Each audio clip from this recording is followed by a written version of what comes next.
Thank you, everyone. Thank you. Can I confirm that we are live? Yes, Chairman, we're live and streaming. Thank you. Excellent, thank you. Well, first of all, my thanks to everyone for turning up on another balmy summer evening.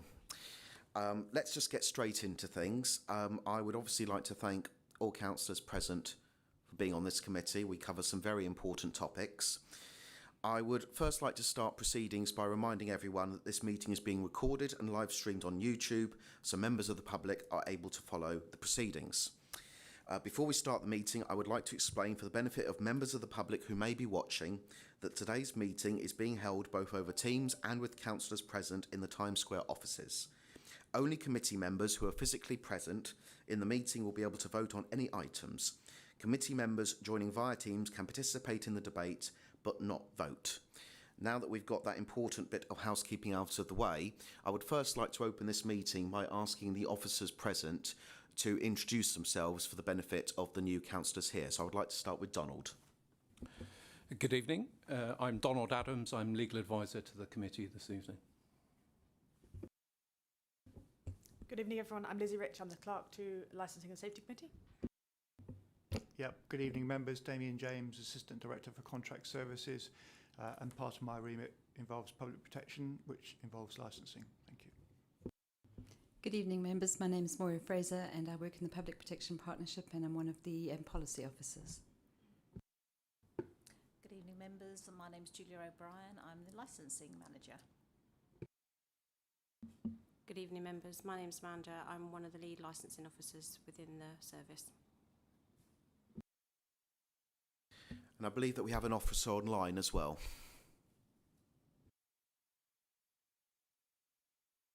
Oh. Sorry, Will, there are public protection officers online. Apologies.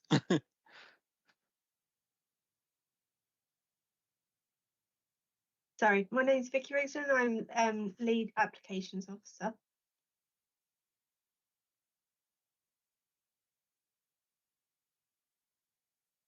Chairman, we also have Anne Collins present. She's one of our new apprentices in the team. Excellent. Thank you, officers.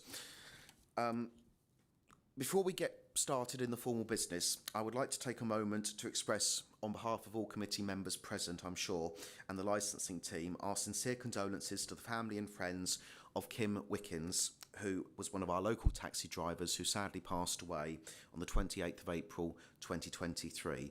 I'm sure all our thoughts are with the family. The first item of the agenda are apologies received. Have we received any apologies? Yes, Chairman, we've received apologies from councillors O'Regan, Mossam, Barnard and Collings. As that would account for the rest of the committee, I would be rather surprised if any other apologies are expressed, but if there are, no, thank you. The next business item agenda is declarations of interest. Have we received any declarations in advance?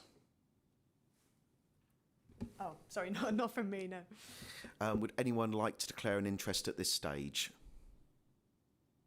Excellent, thank you. We now move on to agenda item 3, which is the minutes of the previous couple of meetings, in fact.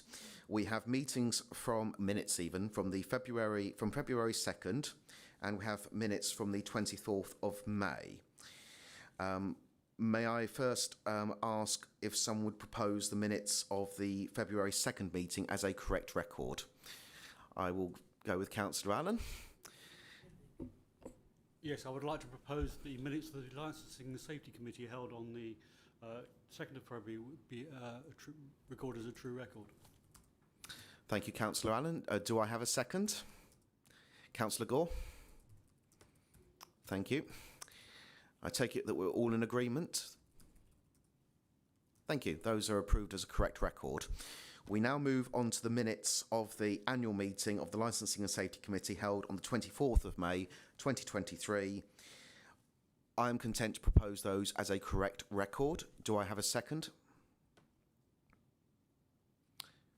Councillor Smith, thank you. Are we all agreed that that is a correct record?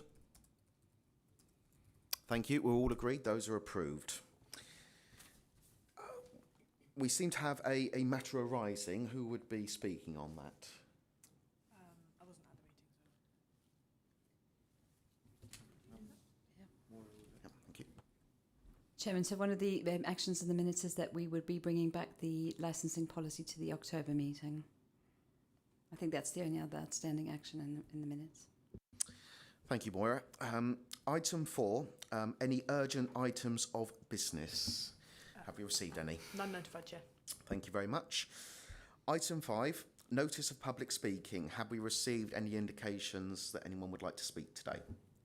No, Chair, we haven't. Thank you very much. We'll then move on to item 6, which is the annual report of the Licensing and Safety Committee 22-23. I'd asked Julia to introduce the report, please. Chairman, sorry, I'm going to be introducing this one, late change of plan. So, good evening again, members, and it's lovely to see you all in person this evening. The annual report, which we bring to the committee in June every year, provides a summary of the work that's been done by the committee, as well as the work undertaken by officers within the service. We hope that, as many of you are new to the committee, that you will find that the report brings you a flavour of the kind of work that the committee will be undertaking over the forthcoming year. We will, of course, go over a lot of that in the training session, which we're holding on the 28th of June, which we hope that you'll all be able to attend. The eagle-eyed amongst you will have spotted that the attendees at the taxi trade meetings in the report and those in the terms of reference differ slightly.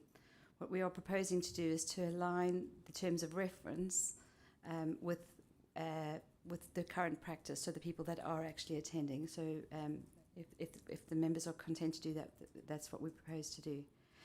You will note that we have also had a decline in the numbers of licences issued over the last 4 or 5 years. This has led to a shortfall in income, and the service is looking at how this funding gap can be addressed. We'd also like to apologise that some of the data in the appendix is not there. We've introduced a new IT system, and unfortunately there have been some glitches and not all of the information has been able to be extracted, but we hope to bring that to you in due course. The report is to note only, and we'll be happy to answer any questions that you have about the report. Thank you. Thank you, Moira. I open the stage to discussion. Does anyone have any questions or comments they'd like to make on the report? Councillor Bidwell. Yeah, thank you. A couple of things, really. I was a little bit disappointed that the last TTM meeting was back in October 2022, and I guess that's to do with some of the resourcing issues you have. But my main question is, you've got an officer structure review that you mentioned in the report. When would that be? And is that going to be supported by the case management system, which you're also implementing? And when will that be? And I know you're recruiting, and what's the process and the status of that? So 3 in 1, I guess. Thank you. Thank you, members. If I can answer the recruiting process first, we've been finding it extremely difficult to recruit licensing officers. We've put out adverts for, I think now, this was the third time that we've done it. Confirm, I think that's about right. We have been fortunate in the previous recruitment round that we managed to secure 1 applicant. And in this last round, we have secured 1 applicant as well.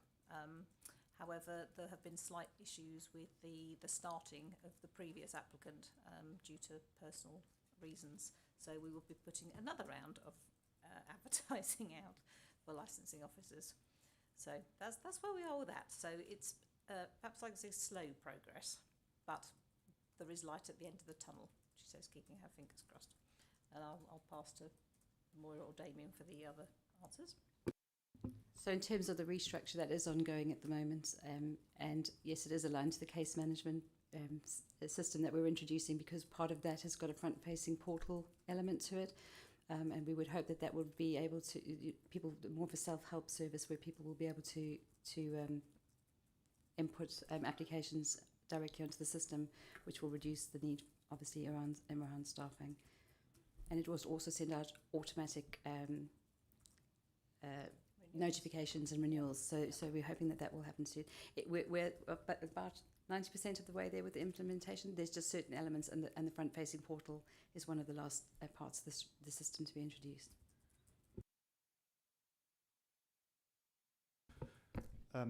Thank you. Councillor Bidwell, it's worth pointing out actually that the recruitment process is not just to us, it's not an issue with us, it's an issue nationally. And one of the things that the Public Protection Partnership has implemented is a grow your own policy, which is actually starting to really bear some fruit now. So we've got 4 apprentices within the service, and obviously they're going through rotation to look at different areas of the service. Licensing will be one of those areas, and they will start to specialise as they go round and kind of pick and select those are the areas that they're most interested in.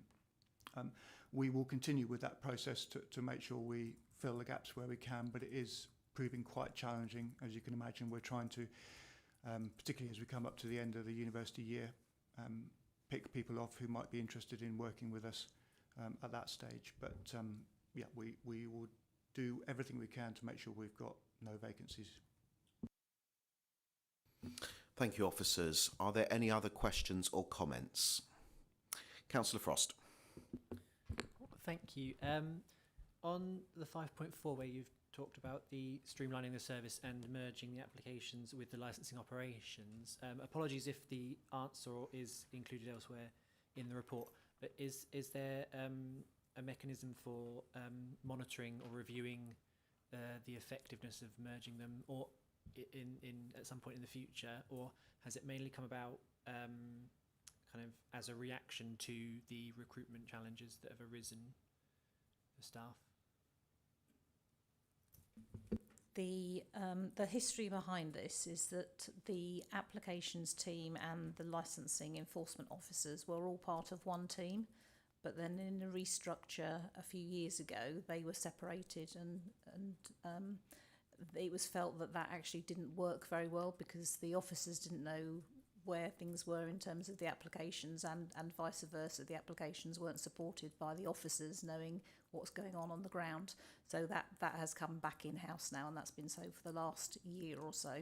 And we're working very hard with the new system on, you know, how we can get that better, how we can gel that better in terms of a more holistic approach to the service. And how officers, you know, can help the applications team in a speedier process once we get the system up and running properly, which hopefully soon. Yes, thank you very much. Thanks, Councillor Frost. I think it's also worth talking about the Joint Management Board, which provides oversight. So the Joint Management Board is an officer board which meets on every 2 weeks. And it's a partnership board between Bracknell Forest and West Berkshire, and we're reviewing kind of all of the operational issues and successes that we might have within the service. We then report that back through either this committee or through the Joint Public Protection Committee on a regular basis. So there's plenty of oversight, and hopefully we'll see kind of improvements as the new system and new staff come on board. Chairman, just also to say that one of the other things within my remit is that I look after training, and one of the things we're doing in the team is to try and have, instead of having people working specifically in teams, is to have more generalised training for officers. So, for example, somebody who does a petroleum licence inspection would also perhaps be able to do the petroleum environmental health element. So one person would be going to undertake one visit. So we're doing quite a lot of work on that. And just to reassure members that where we've had gaps in the service, we have been able to plug some of those gaps using agency staff as well. Thank you, officers. Any other questions or comments? No, then I would like to use Chair's indulgence to ask the final questions. I have a couple of questions. First of all, 5.12 of the report, quote, members are asked to consider the forward plan at each meeting and to add any items they wish to discuss at a future meeting even. Can someone speak to that, please? And finally, 5.34, the number of service requests is at a high for at least the last few years. Is there a discernible reason why it is at such a high? Thank you. Chairman, happy to take the question about the forward plan. We omitted to put it on the agenda, but I'm happy to circulate that outside of the meeting tomorrow.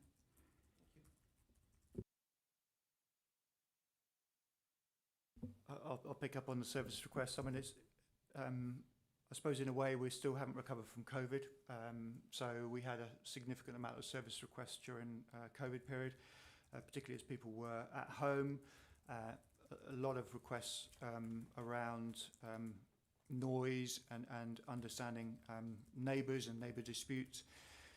I think we're probably still in the same position actually, where people continue to work from home, and we do get lots of service requests through for those particular items. Thank you very much. Final check, no questions, comments? No, thank you. In that case then, I would like to add a final note. In terms of the trade meetings, the taxi trade meetings that have been held regularly with the previous chair and deputy chair, I intend to maintain the same relationship with the trade and continue with the regular cycle of meetings in October and January.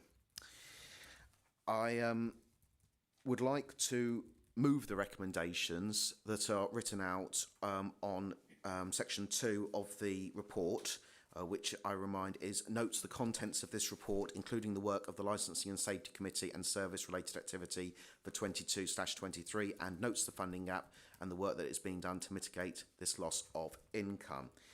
Do I have a seconder? Councillor Annan, thank you. All those in favour? That is unanimous. Thank you very much. We now move on to the next agenda item, which is the future of the knowledge test. Moira, you are down as introducing the report. Thank you. Thank you, Chairman. The necessity to include the geographical element of the knowledge test has been debated for quite some time. I need to stress to anyone watching with an interest in this matter this evening that no decisions have been made as yet. There are 4 elements to the knowledge test for dual and private hire drivers. All the test requirements vary slightly depending on the nature of the or the type of licence that's being applied for. All applicants are tested on the highway code. They are also tested on the carriage of disabled passengers, and then the driver and vehicle law and conditions attached to each of their licences are also tested. This report does not relate to those parts of the knowledge test. What members are being asked to look at is the request by some members of the trade to consider the necessity for the geographical element of the test, that is, how to get from A to B in the shortest possible available route. Both dual and private hire drivers have to pass a map-based test as part of the assessment for this activity, and dual drivers have to undertake an additional oral test as well. It's important to note that home to school and chauffeur drivers and operators don't have to do the geographical element of the testing. Currently, everyone pays the same for the retest, with the initial test being included in the driver application fee. As far as we are aware, all other local authorities in the area retain this element of the knowledge test, albeit that it is not a statutory requirement for us to do so.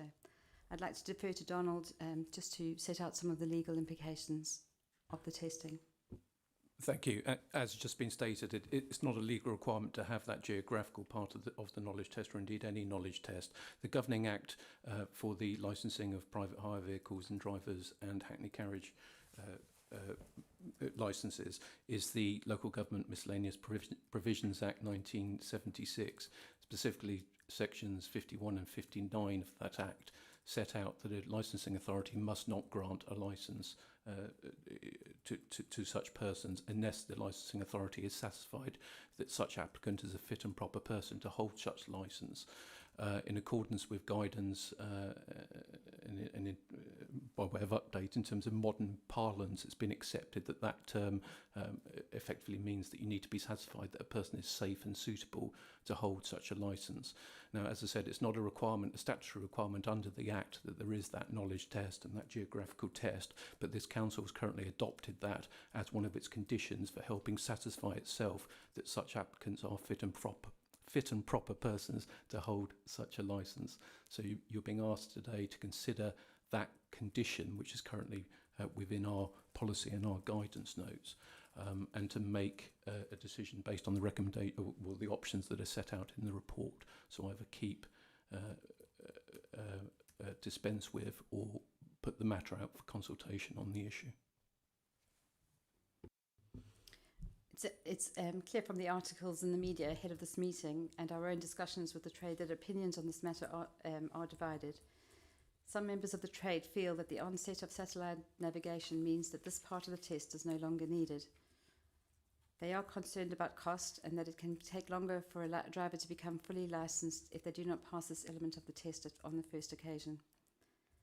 Other members of the trade have stated that it should be retained to ensure they continue to deliver a professional service and that they can use their local knowledge to provide a point of difference in the service that they offer to their customers locally. Some of the drivers have also commented on the reliability issues of satellite navigation systems and that they do not always recognise temporary road closures. It's also been commented that they take you on the quickest route and not always the shortest one. The cost of the initial test is included in the licence, but if the applicant fails the test, they can retake the test, and this is when the fee is applied to them. Members will be asked, as Donald said at the end of this discussion, whether or not they want to remove the requirement, retain the requirement, or to go out to consultation. I should just point out there is an error in the report where it says that we would consult from the 7th of June to the 28th of June.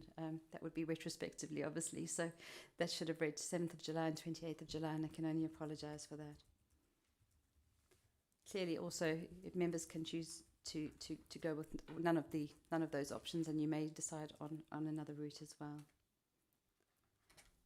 My colleagues and I would be happy to take any questions, should you have any on the paper.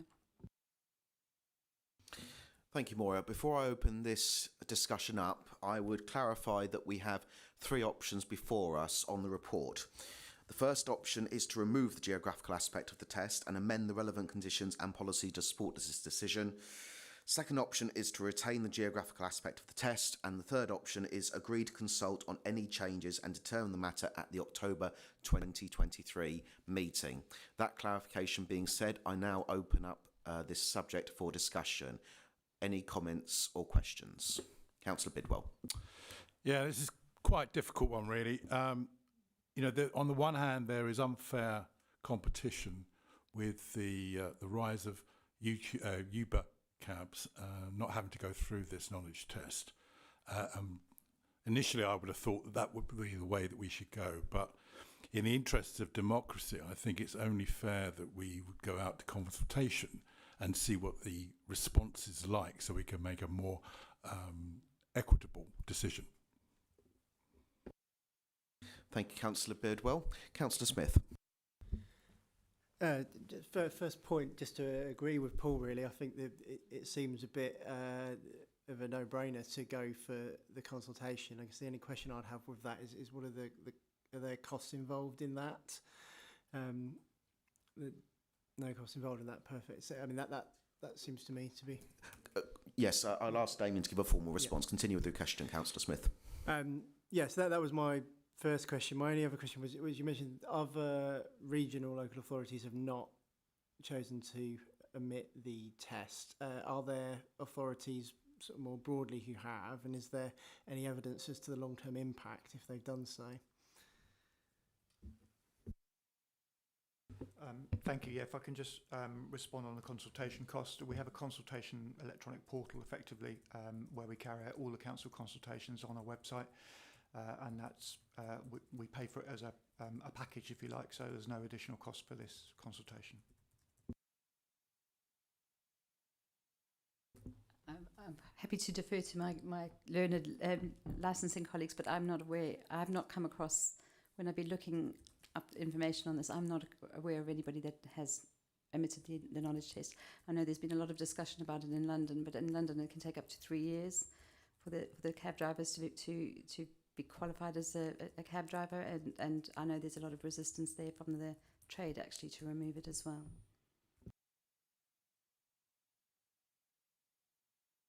Thank you. Councillor Gore. Yes, I just wanted to ask the officers, who exactly are you going to be consulting with in terms of the consultation? Is it not the people that have already expressed an opinion? Some prefer it, some don't, or is there a wider audience that we're not aware of? So we would clearly consult with the trade because they have a vested interest in answering, but we would be going out to the public. And one of the things that we would also suggest that it would be useful to have input from licensing officers, for example, as well, or people in in the council, perhaps in adult social care or children's services and things like that, and home to school transport staff as well. Thank you. Thank you. Next question or comment? Councillor Bidwell. Sorry, yeah, just to follow up on that. So will the consultation be targeted? It's an online consultation. So how will you target that? Have you got emails, or will you advertise through the website and allow anybody to consult? We would open it up to anybody who wanted to input their information, but we would certainly have some specific communications around it. So we would target the taxi trade, for example. We would target staff internally who might use taxi services for their residents, and we could advertise it on on our website. So as wide as we can in terms of communications. Thank you, Councillor Allen. Just a comment on on the knowledge test itself. Presumably, it only affects addresses within Bracknell Forest. And do we know what percentage of hires, both Hackney Carriage and private hires, actually go outside Bracknell Forest? I think that's a really good question, but I don't believe that we do record that kind of information. But just going back to the first bit, the test itself is only for Bracknell Forest addresses, is it? It's not going to test whether, how to get to the high street in Wokingham. Sorry, Councillor. No, it's for Bracknell addresses, for local Bracknell addresses. Yeah. Thank you. Any other questions or comments? Councillor Frewer. Hello. Yeah. With the new developments in Bracknell, new roads going up, is this geographical test done every year or 2 years or whatever? Thank you, Councillor. No, it's only a one-off test, so it's on new applications that we would test the drivers. Thank you. Any more questions or comments? Councillor Frost. Just in addition to Councillor Frewer's point, but to suggest that perhaps I would be minded against removing the local knowledge test, because although private hire company like Uber and Lyft will use sat-navs, and that might be given as a potential argument for dropping it, I feel like an over-reliance on those can lead to some kind of negative situations where if there's a signal failure or like Councillor Frewer says, if there's new developments that perhaps the sat-nav's not updated properly, or general just human error from an over-reliance on the kind of navigation systems, I'd be minded to, if not keep the test, then consult further with the drivers who it would be affecting. Thank you, Councillor Frost. Any questions or comments further? No, final chance? No, then I shall summarise. This debate, I think, has thrown up the debate that's taking place outside these walls. There have certainly been arguments presented to me in favour of removing the test. The key things being that as technology adapts, so must current practices. And an allusion has obviously been given to the fact that there are competitors who are not required to go through this, and therefore it is seen as a burden to put new drivers through it. Conversely, I've had representations against, and they've pointed out a lot of the same things that have been mentioned here today: concerns over technology, concerns over a lack of trust potentially. There are all sorts of reasons out there, which is why I would personally suggest that this is a very good illustration of why this should go out to consultation. This new council was elected on a promise of transparency, of working with residents, of not making decisions behind closed doors, of working with residents, not at them. And that is why it will be my own vote to say that this should go out for consultation to get a full and informed view and reach a decision on an issue which I think has been floating around for some time. So on that basis, what I will do is introduce the three options, and what I would like from councillors present is a vote on each one. So just to clarify what you're doing, I will read out an option. There will then be a vote on it. I will then read out the further 2 options, and from that, we will have a most voted option that we will move as our recommendation. So I will first mention option 1, which is to remove the geographical aspect of the test and amend the relevant conditions and policies to support this decision. That would be removal now. Do I have any votes for that? Let the record show there were 0 votes. The second option is to retain outright the geographical aspect of the test. Do I have any votes for that option? Councillor Fruitt? Thank you.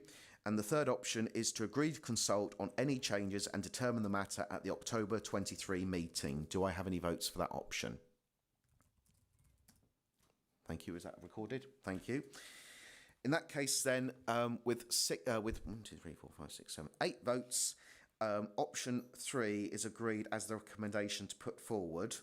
I am happy to propose that as the recommendation. Can I ask for a seconder, please? I will go with the person who first put up his hand, which is Councillor Bidwell. Thank you very much. Before we do that, there's a final chance to speak on the recommendation. Would anyone like to avail themselves of that? No. In that case, then, we'll vote on the recommendation. Can all those in favour of the recommendation please put their hand up? Okay, that is, you recorded it. And all those against? Abstain? Okay, we've got an abstention. Thank you very much. A recommendation, option 3 is therefore passed as the recommendation. We now move on to the next agenda item, which is an update on the National Register of Taxi Licence Revocation, Refusals and Suspensions. Julia, would you like to introduce the report, please? Thank you very much, Chairman. This is just to update members on the National Register of Licence Revocations, Refusals and Suspensions. So this has been around in the local authority domain for a few years now, since I think about 2018. But until this year, it wasn't a mandatory national register. So now it has become mandatory, which means that any drivers that we have that we revoke, suspend or refuse the badges of will be put on this register. As part of that, we will also check the register to ensure that any new applicants or renewal applicants that we have will also be checked against this register. So I'm going to defer to my colleague Vicky, who's the applications lead, just to explain to members how we actually go about doing that. So hopefully it will feel a bit more real to you then. Vicky, are you happy to explain that for me? Yeah, that's fine. Thanks, Julia. So what we do is, as part of the application, we go and do this online check for the revocation or refusals list. So that would pull up any drivers or potential drivers that have been refused, revoked or suspended by another licensing authority. We would then automatically, as an officer, go and check with that authority as to the reason as to why they've been refused, revoked or suspended, and then take it back and write a determination report as to whether we think it's acceptable to then continue and license the driver, or to put the driver to panel for a decision to be made by the subcommittee. Okay, thank you very much. So members, we're happy to take any questions you may have. Thank you. Thank you. Questions or comments? Councillor Allen. I've been aware of this system for a while, but I wondered how easy it is to actually sort of get round the system, for example, so by changing your address or changing your name by deed poll or any of those sorts of things. Is it, can people sort of get around the knowledge that they've had a refusal by doing those sorts of things? Very interesting question. So thank you, Vicky. Like to answer that? I'm not entirely sure how easy that would be, to be honest, because we are asked to implement all names, their date of birth, national insurance number, driving licence, last known address. So there are a number of things that we can put in, and we are told by NAFIN that we are to put in all of those details, because then it will ping off of each section.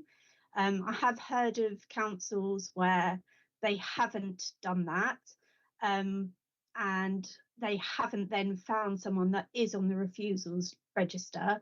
But luckily for them, they did then find out by word of mouth, as licensing authorities often kind of occasionally work, that they had been refused and managed to go down a different route. But that is one thing that is set out in our policy and procedure on it, is to make sure that every single box is completed before we run the check. Yeah, the other thing to add is that we also do a DBS check of all drivers. So in theory, we should be able to keep track of them. But yeah, interesting thing to certainly have a thought of in the back of our mind. Yeah, but the DBS doesn't cover the refusal of a taxi license, so that doesn't go down your DBS record. So. No, but it does give us a history of who they are and where they've lived and date of birth and addresses and that kind of thing. So in theory, we should be able to tie the two together. Thank you. Any other questions or comments? Councillor Smith? You mentioned that the system would obviously flag where someone's been refused by another authority when they apply or when they renew. Is there any sort of additional layer to that where we would get more real-time information? If there were concerns around a driver who'd been refused or suspended or something in real time by another authority, we might not catch that for quite some period of time, would be my concern. At current, no. We would run a check on renewal or on a new driver licence. That could be something that we may well implement with the policy change that is due. Thank you. Any questions or comments? No? Once again, Chair's indulgence. One question. Were any concerns expressed about our implementation of the system, the proposed implementation of this database by the TTM or the Hackney Carriage Drivers Associations? Have any concerns been expressed along those lines about our implementation? Not that I'm aware of, Chairman. Vicky, you seen anything? No. Oh, you're on mute, Vicky. Apologies. No, I'm not aware of anything. And I do know that it did go out in national newspapers just before this was implemented as well into law. So I would like to think that someone might have mentioned it to us by now if that was the case. Thank you. In that case then, there is no vote. It is simply an acknowledgement of this report, and I think we can all agree that it is a very well written report. Thank you very much. That is the final item of business today. I would like to thank everyone for their attendance. The next meeting will take place on October 19th, 2023. I would ask that the meeting now be closed, and please can you confirm when the live stream has finished?